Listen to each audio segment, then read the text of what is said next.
A very beautiful morning to all you dear children. I hope you all are doing fine. Myself Adiba, and in today's grammar class I am going to teach chapter 4, singular and plural. Children, you already have done singular and plural, but this time we will be reading the chapter in our book, from our book, and will be doing the exercise also. Okay, and I hope you all are revising for your half yearly exam. Okay, keep doing that, keep doing your work on time, and let's start with the chapter now. Dear children, as I already know that you already have read about singular and plurals, but let's read it once again. Maybe here we will learn some new things. Let's read this chapter. Nouns can be written in a singular or plural form. जो nouns होती हैं, आपने last 2 chapters में common nouns और proper nouns पढ़े थे. They can be written in a singular form or plural form.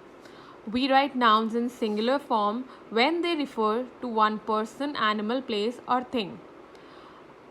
Singular noun means, come on. Yes, single means one. When we are talking about one person, one animal, one place or one thing, then it is singular form.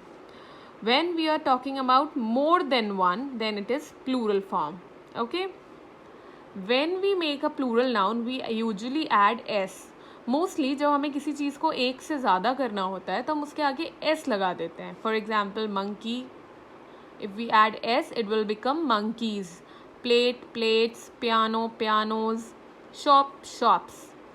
But that's not just it. सिर्फ s लगाने से काम नहीं चलेगा. कुछ ऐसे nouns भी होते हैं जिनमें s के अलावा दूसरे letters भी ऐड होने होते हैं. Let's see. For example, many nouns that end with, बहुत सी nouns जो लास्ट में s, मतलब जिनके लास्ट में s, sh या ch या x होता है, उनको जब प्लूरल फॉर्म में कन्वर्ट करते हैं तो हम es लगा देते हैं. For example, fox ends with x, so here it will become foxes. We will add es here. Class ends with s, so here it will become classes. Peach ends with ch. Peaches. Tomato, tomatoes. Okay, these are some of the exceptions. Now see, some nouns end with y and have a consonant before it. Do you know vowel and consonants? What are vowels? a e i o u. a e i o u के अलावा जितने भी alphabetical letters होते हैं, all of them are consonants. Okay, कुछ nouns जो y पे ख़त्म होती हैं या जिनके y से पहले कॉन्सोनेंट होता है, उनमें IES लगाया जाता है. लाइक पपी में y है और y से पहले कॉन्सोनेंट है p, तो इसीलिए पपीज़ में IES लग गया है. Same way lady, ladies. Okay. Some nouns end with y and have a vowel before it. कुछ nouns होती हैं जो y पे ख़त्म होती हैं पर y से पहले vowel होता है. जैसे यहाँ y से पहले consonant की बात की गई थी, वैसे यहाँ y से पहले vowel होता है. a e i o u.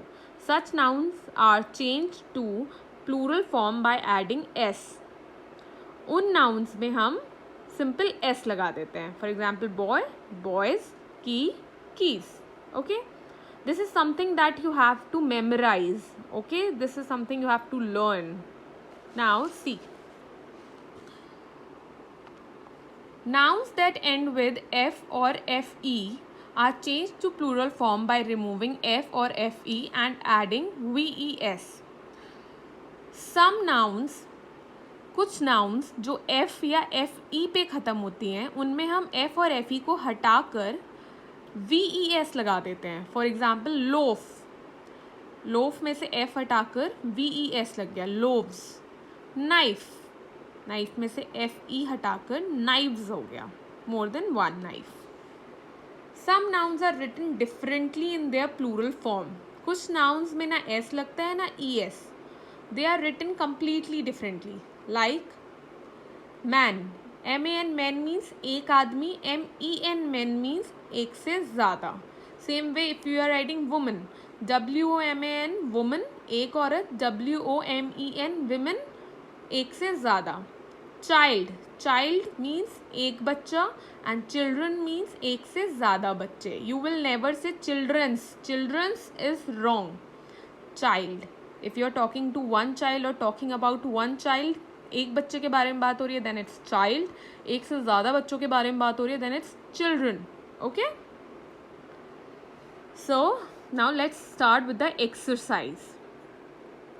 Circle the correct plural spelling of each noun.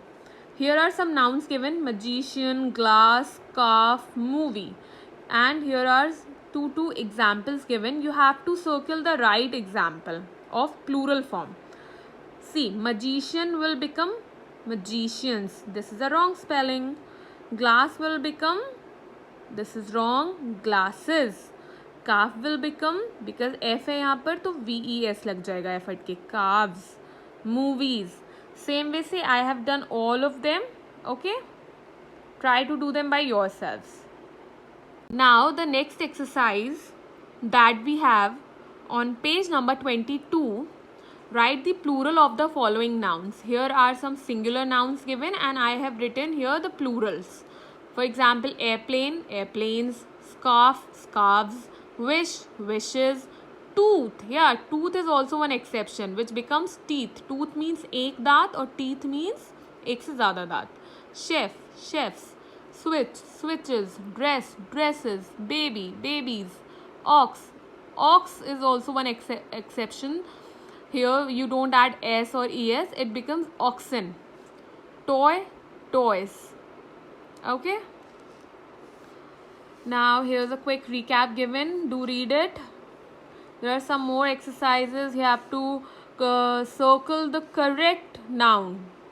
Uma put 2 towel or towels. 2 means एक से ज़्यादा है तो towel नहीं आके towels आएगा. These trees are full of. Trees means एक से ज़्यादा trees के बारे में बात हो रही है और full of means obviously एक से ज़्यादा होगा तो cherries. The teacher distributed the books among 5. एक से ज़्यादा बच्चे हैं तो children.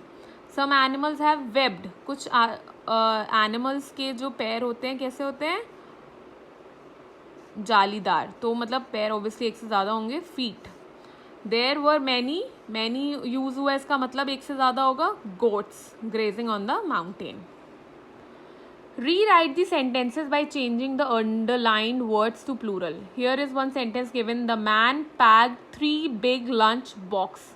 अब आपको इस सेंटेंस को प्लूरल में कन्वर्ट करना है तो आप बॉक्स अंडरलाइन दिया गया है, आपको सिर्फ बॉक्स को कन्वर्ट करना है. जो अंडरलाइन वर्ड्स दिए गए उन्हें ही कन्वर्ट करना है, बाकी सेंटेंस सेम रहेगा.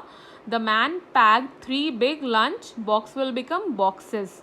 Same way here you have to write full sentence. मैंने आपको example ऐसे करके बता दिया, आप पूरा sentence लिखिएगा. Okay children? So this is the last exercise. I hope you will do this by yourself and write full sentences. Okay? My dear students, do all this work in your grammar book and keep preparing for your exams, half yearly exams. Take care of yourself and God bless you all.